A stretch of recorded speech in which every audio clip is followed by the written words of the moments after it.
pendant la Révolution française pour assurer la centralisation des archives de la nation et leur libre accès aux citoyens.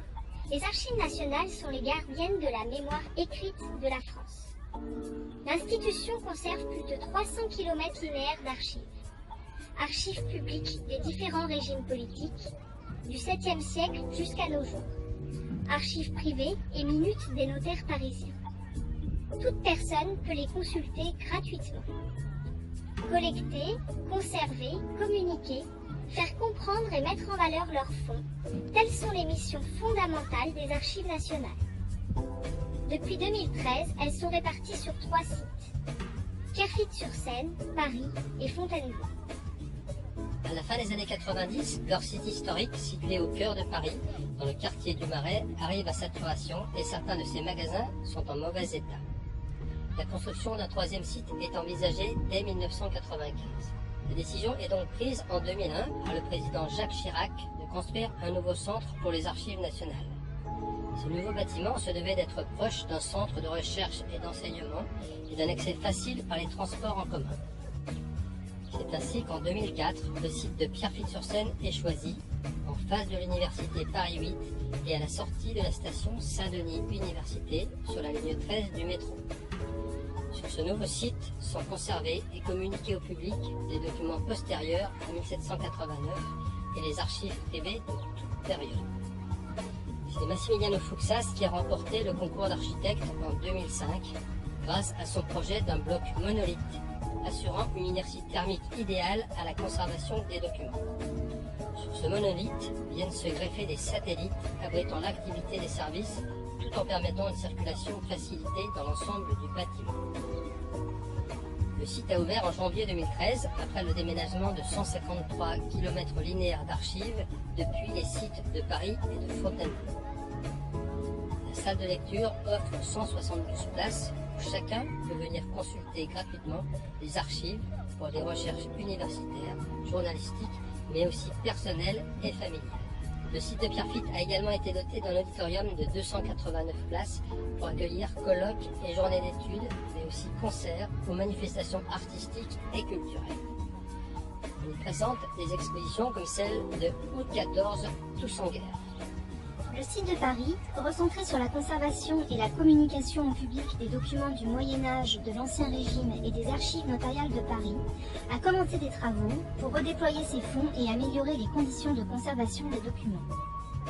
Ces documents sont consultables au CARAN, Centre d'accueil et de recherche des Archives nationales, ouvert en 1988 pour accueillir des chercheurs alors toujours plus nombreux. Les recherches portent ici beaucoup sur la généalogie, mais servent aussi à écrire l'histoire politique, sociale, artistique du Moyen-Âge et de l'Ancien Régime. On peut par exemple y consulter le contrat de mariage de Jean-Baptiste Poquelin, dit Molière. Les Archives nationales, ce sont aussi un musée. Créé en 1867 par le marquis de Laborde, directeur général des Archives de l'Empire, il occupe encore aujourd'hui l'hôtel de Soubise. Ce dernier, hôtel particulier dont la fondation remonte au XIVe siècle, devient au XVIIIe siècle le fastueux palais de la famille de Rohan-Soubise, à l'instar de l'hôtel de Rohan, construit à proximité.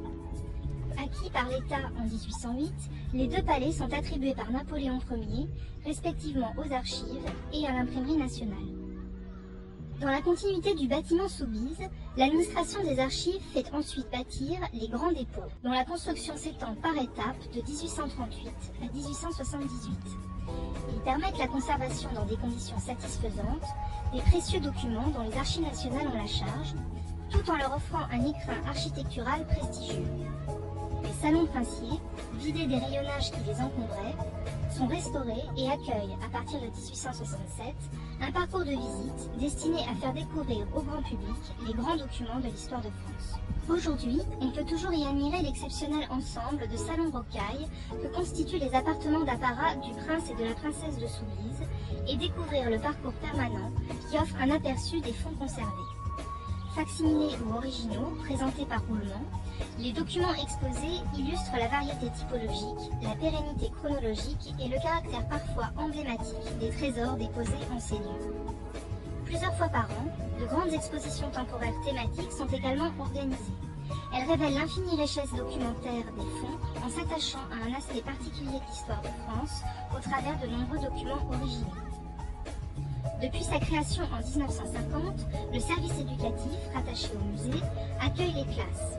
De la maternelle à l'université, ce sont aujourd'hui plus de 12 000 élèves qui sont reçus chaque année sur les 2 sites de Paris et de Pierrefitte. L'hôtel de Rohan, revenu aux Archives nationales en 1927 après le départ de l'Imprimerie nationale, a abrité longtemps des dépôts d'archives tout en ouvrant par intermittence ses salons décorés au public. Il sera prochainement réhabilité avec le remontage des prestigieux décors de la chancellerie d'Orléans d'ici 2018 pour être de nouveau ouvert à la visite.